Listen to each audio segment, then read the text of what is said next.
रात के 9 बजे पति ऑफिस से घर आया। पत्नी ने आते ही उससे लड़ना शुरू कर दिया क्योंकि वह उसे पसंद नहीं करती थी। पति ने कहा, मुझे खाना तो दे दो, बहुत भूख लगी है। पत्नी बोली, खुद जाकर खा लो, मुझे नींद आ रही है। पति चुपचाप सुनता रहा और पत्नी पूरी रात उससे लड़ती रही। जब सुबह हुई तो पति ने कहा, मुझे नाश्ता तो दे दो। पत्नी ने गुस्से में कहा, मैं तुझसे तंग आ गई हूँ, भगवान करे तू मर जाए। पति कुछ नहीं बोला और चुपचाप ऑफिस चला गया। पत्नी अपने बच्चों को स्कूल से लेकर वापस आ ही रही थी तो उसने देखा घर के सामने भीड़ लगी हुई थी।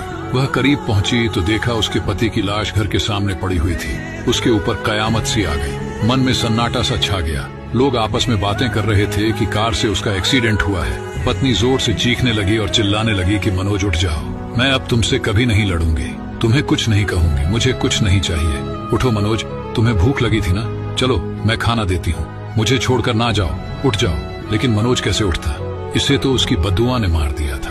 मनोज के जाने के बाद पत्नी को दुनिया के रंग नजर आने लगे, रिश्ते बदलते दिखने लगे, उसके अपने उससे मुंह मोड़ने लगे, दुनिया के लोग उसे गंदी नजरों से देखने लगे। फिर कुछ दिनों में उसे उसका घर भी छीन लिया गया। जो हिस्सा उसका बनता था ससुराल वालों ने उसे दे दिया। पति के मरने के बाद उसे एहसास हुआ कि पति जैसा भी हो, चाहे पसंद का हो या नापसंद का, लेकिन औरत के सर का ताज होता है। अगर सहमत है तो कमेंट में यस जरूर लिखें।